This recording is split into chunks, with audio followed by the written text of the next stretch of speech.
Hello and welcome. Once again, my name is Umar Aliu Shaibu, and I'm here to continue with our discussion on money, banking, and financial market using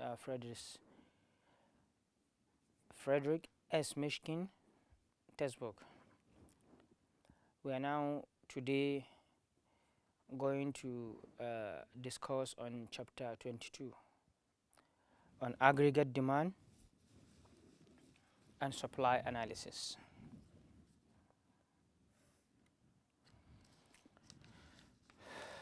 Under the aggregate demand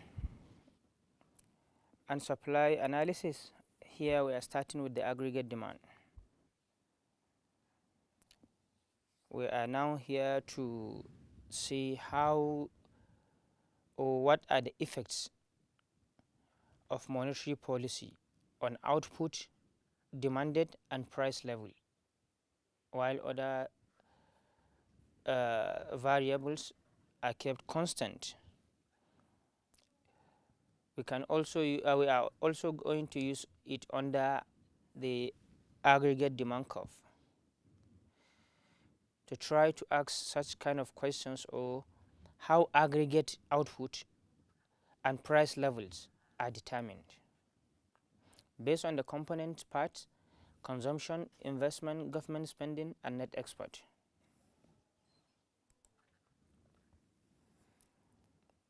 Under the quantity theory of money, as we have discussed earlier, we've made mention that, and we've seen that M is quantity of money,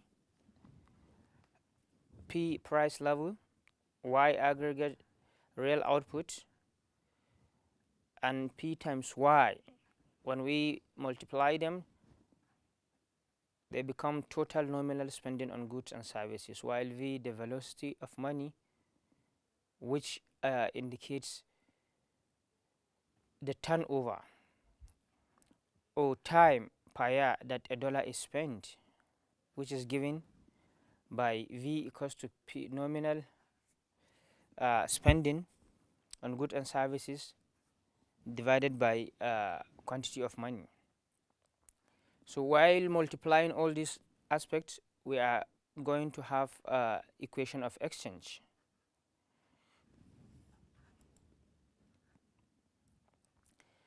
Here is the aggregate demand curve, where we can see the aggregate price level is plotted against on the vertical and horizontal axis on the aggregate output in trillions. From this curve, and at this point, AD1 from ABC, which is the initial curve,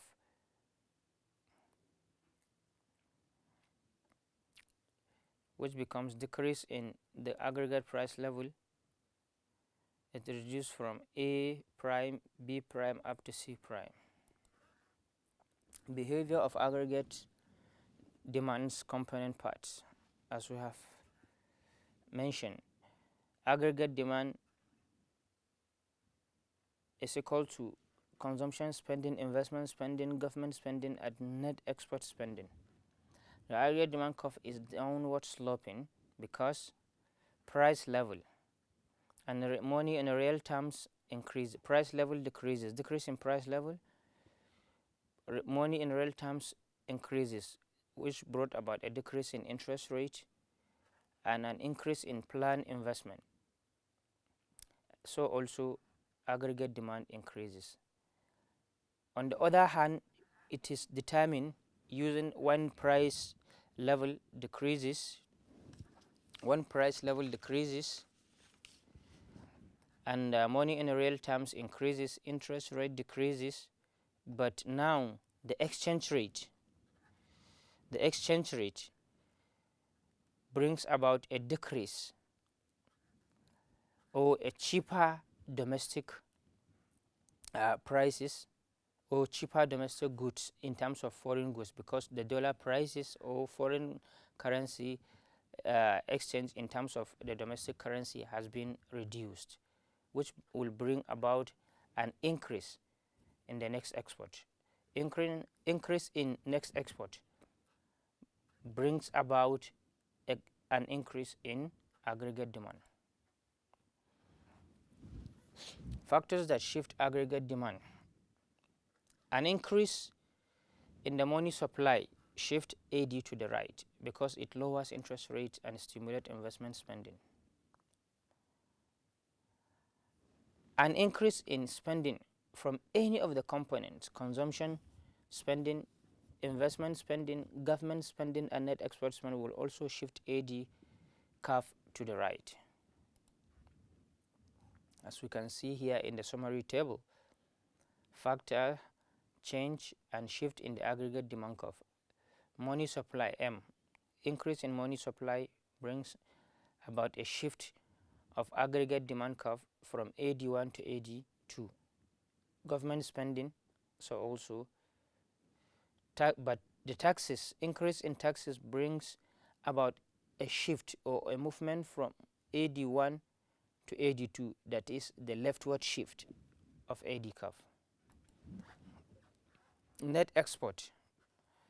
Increase in net export brings about a rightward shift of AD curve to the right from AD1 to AD2, so also consumer optimism shift it to the right. Business optimism also. This is the something. Aggregate supply. Remember, aggregate supply curve determined by amount of capital, labor, and the available technology, while vertical at the natural rate of output generated by the natural rate of unemployment. Should run aggregate supply curve. Wages and prices are sticky and therefore generates an upward sloping short-run aggregate supply, as firms attempt to make advantage of short-run profitability when price level rises, but in the short run. This is the short run. This is the long-run aggregate supply curve, which is plot aggregate price level P, aggregate output Y. This is the natural rate of output. Aggregate price level, aggregate output under aggregate supply curve in the short run. This is the initial curve AS1 and this is the new curve AS2, which brings about a leftward shift as a result of increase or decrease, increase of in the price level.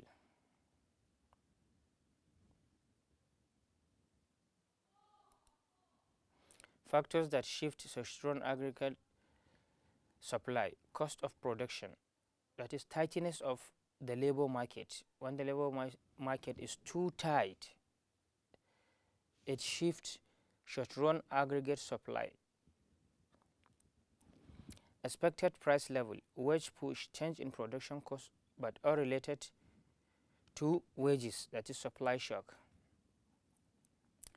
Shift in the short-run aggregate supply curve, where Y is greater than the natural output, where actual output is greater than the natural output.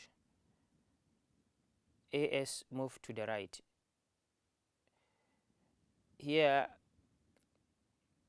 natural output is greater than the actual output, but it brings about a shift of AS curve to the right from AS1 to AS2. Rise in expected price level, shift AS curve to the right from AS1 to AS2. Wage push, also shift the AS curve to the right, to the left. Positive supply shock, shift AS curve to the right from AS1 to AS2. Negative supply shock, shift AS curve from AS1 to AS2. Equilibrium in the short run. this is aggregate output and aggregate level of prices, or aggregate price level. AD and AS, given this price level, at this point there is need from at point C to reach this point E by what? Increase in prices. While so also this, at this level of prices, the price needs to come down to adjust to P with this rate, so that in order for the equilibrium to be attained. At this point, the quantity of output need to adjust to be increased, so that the equilibrium, so also at point D, so also at point B, to be reduced in order to achieve the equilibrium. Adjustment to long run equilibrium in aggregate supply curve. Aggregate supply and demand analysis.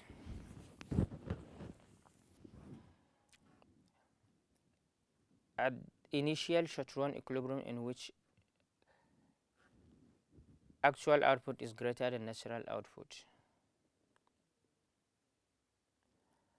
At this aggregate price level, this is the initial P1, P2, P3.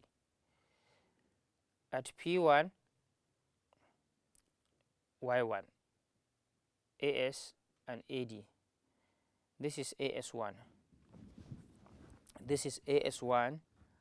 Here the actual output is greater than the natural output at point 2, so also. And this is long run aggregate supply. While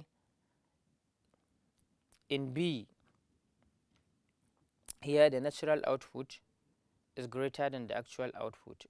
This was the initial when the price level was P1, but decrease in the price level push the actual output to the natural rate, where it becomes long run. This is the long run aggregate supply curve.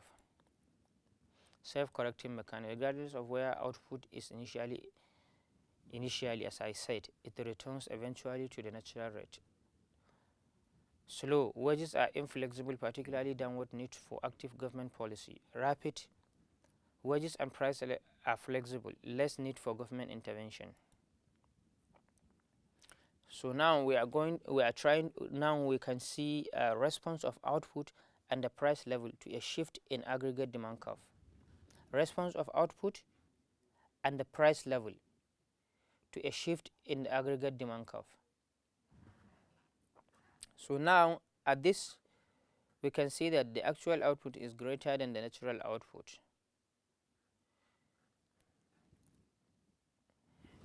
So now this is AD1, AD2, AS1, AS2, long run aggregate supply. When the price is this, at this black, this is where at 1,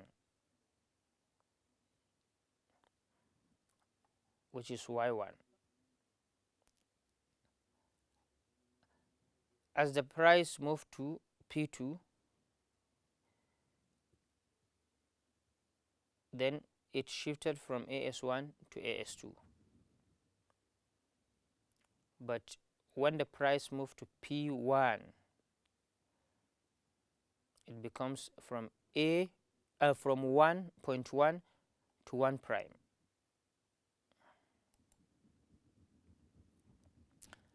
Response of output and the price level to a shift in short-run aggregate supply curve. Here, the natural output is greater than the actual output. This is AD1, AS1, and AS2.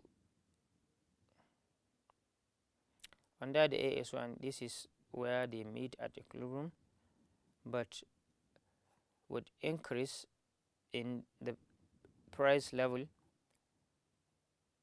this is where it becomes 0.2. Aggregate supply curve shift from AS1 to AS2.2. Shift in long run aggregate supply curve. It goes by economic growth, real business cycle, and hysteresis.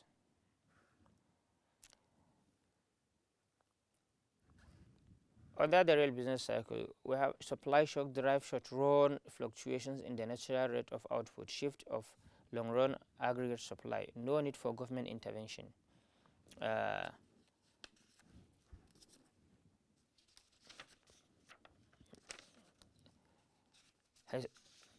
Hysteresis,